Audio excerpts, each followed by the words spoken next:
Self-settling is a really big topic when we're talking about infant sleep.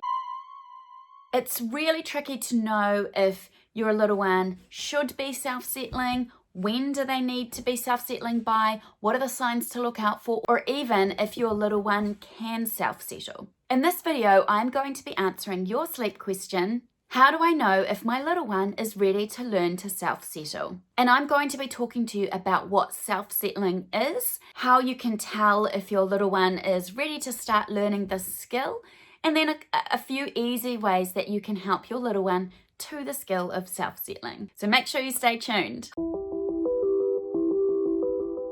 Hi, I'm Nicky. I am a mother to 3 beautiful children, a pediatric sleep expert, and one of the founders of Little Ones. At Little Ones, we specialise in infant and toddler sleep, and we have created a set of comprehensive online sleep programs packed full of age-appropriate daily schedules, settling and self-settling methods, tons and tons of information about sleep and sleep biology, as well as detailed troubleshooting, so that you are able to take control of your little one's sleep and help your little one and your whole family toward better sleep. Make sure you click the links below to go to our website and check out our sleep programs. And also follow us on all our social channels, including subscribing here on YouTube, for tons of free sleep advice. So to today's question, let's talk about self-settling and how do you know if your little one is ready? First of all, self-settling simply means your little one's ability to go from awake and alert to asleep without needing active settling from you. Much how we would fall asleep as adults. What we generally tend to do when we have new babies, and because they are often really, really sleepy and they fall asleep very easily, is we rock them, pat them, feed them, cuddle them to sleep. And that is fine and lovely and something actually that should be cherished, especially in those really newborn days. What can end up happening is our little ones learn, because obviously they're sponges as babies, they're learning all the time. They learn that the method of falling asleep for them is whatever we've been doing to get them to fall asleep. And so as your baby gets older, this gets locked in as their sleep habit or sleep association. And this is where self-settling can start to become important in an older baby. So once your child goes through the 4-month sleep regression, which is around 4 months, but it can kick in a bit earlier than that, they begin to sleep in more differentiated sleep cycles.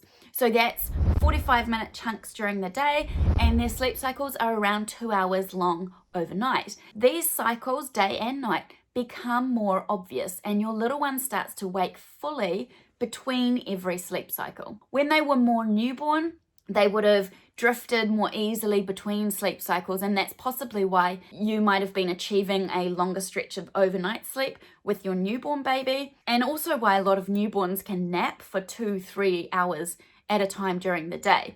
They just drift more easily between these sleep cycles. Once the 4-month regression happens and your little one starts being fully roused between sleep cycles, this is where their method of falling asleep becomes really important. If the only way your little one knows how to fall asleep is by being rocked or fed or cuddled to sleep, that's what they're going to need replicated between every sleep cycle when they wake. So that would be after 45 minutes during the day and up to every 1.5 to 2 hours overnight. So they are coming out of those sleep cycles, and instead of being able to just go back to sleep or fall back to sleep, they need help to do that, because that's the only way they know how to go to sleep. This is where self-settling comes into play. So how do you know if your little one is ready to self-settle? The biggest indicators are those more frequent wakes between sleep cycles.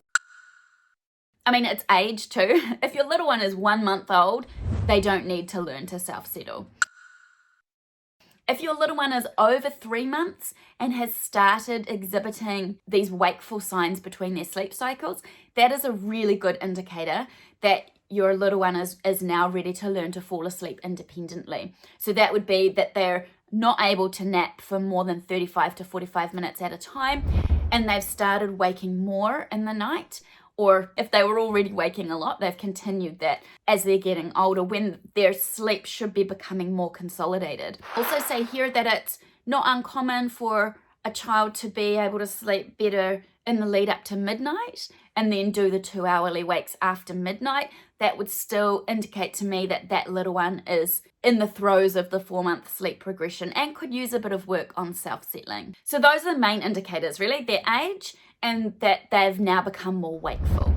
If your little one ticks those boxes, you now need to have a look at how they're falling asleep. Because again, that's a massive indicator. If you are rocking them to sleep or feeding them to sleep till they're deep asleep, then that is also a sign. Coupled with those other signs, it's perhaps time to ease back on those settling techniques and help guide your one to a bit more independent sleep. I am going to be making a video about how to do this in a couple weeks' time. We also have a few more videos here on our YouTube channel about how to teach your little one to self-settle without crying. So make sure you keep an eye out for this new video coming, and make sure you check out these other videos on our channel for some really good methods to guide your one to self-settling, because it doesn't have to be difficult. It doesn't have to be stress and crying and frustration. There are some really simple, easy, gentle steps that you can take to gradually reduce your input so your little one learns in a really calm and attentive way